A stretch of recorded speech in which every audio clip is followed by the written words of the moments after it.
Assalamualaikum warahmatullahi wabarakatuh. Nama saya Rina Triningsi. Saya peserta magang kepala unit di Bimba UEO Legenda Wisata.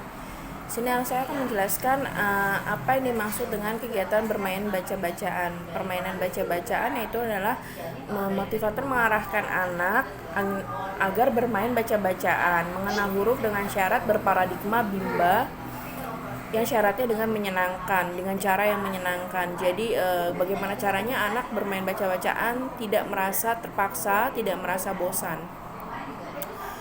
Kegiatan apa saja yang termasuk dalam permainan baca-bacaan, yaitu adalah bercerita, membaca cerita menggunakan buku cerita, berdongeng. Kemudian tujuan dari kegiatan permainan baca-bacaan sendiri itu adalah supaya anak menjadi terbiasa melakukan kegiatan membaca. Anak sudah terampil, kemudian anak mau mengulang baca-bacaan. Kapan kegiatan baca-bacaan dilakukan oleh motivator?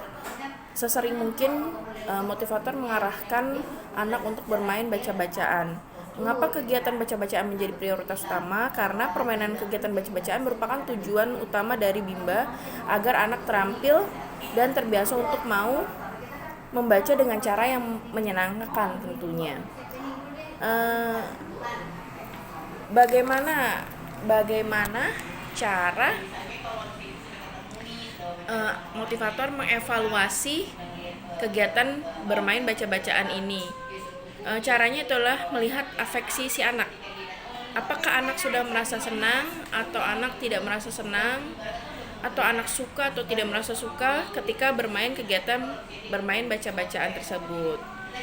Untuk bagaimana cara menerapkan kegiatan permainan baca-bacaan ini adalah dengan cara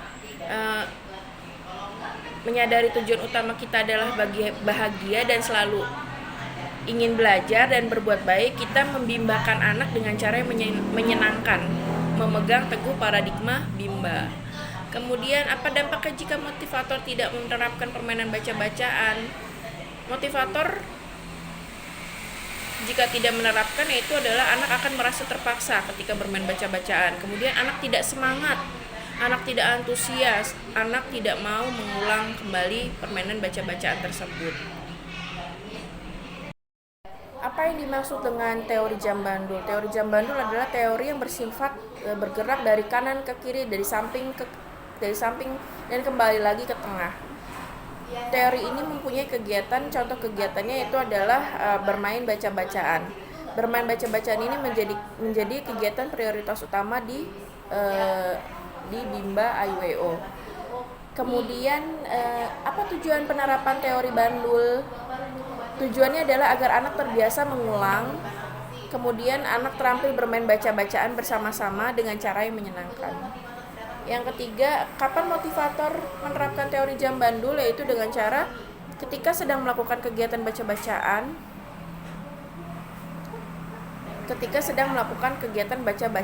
Kemudian bagaimana cara menerapkan teori jam bandul?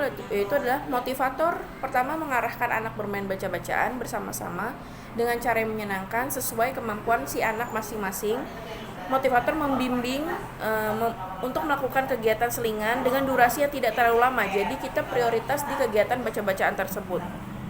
Motivator tidak lupa melihat afeksi si anak. Apakah anak merasa senang atau tidak senang? Apakah anak merasa suka atau tidak suka? Kemudian jangan lupa motivator memberikan reward setiap 5 menit sekali agar anak selalu termotivasi. Bagaimana jika motivator tidak menerapkan teori jam bandul tersebut? Itu adalah yang terjadi, anak akan merasa terbebani, anak tidak merasa senang, anak tidak akan antusias, anak akan merasa cepat bosan. Maka yang terjadi adalah kegiatan baca-bacaan itu tidak tercapai dengan sempurna. Kemudian dampak jika motivator tidak menerapkan teori jam bandul, itu adalah segala sesuatu yang dilakukan tidak akan menyenangkan. Anak tidak akan merasa senang, gampang merasa bosan, jenuh. Tujuan bahagia dari paradigma Bimba tidak akan tercapai.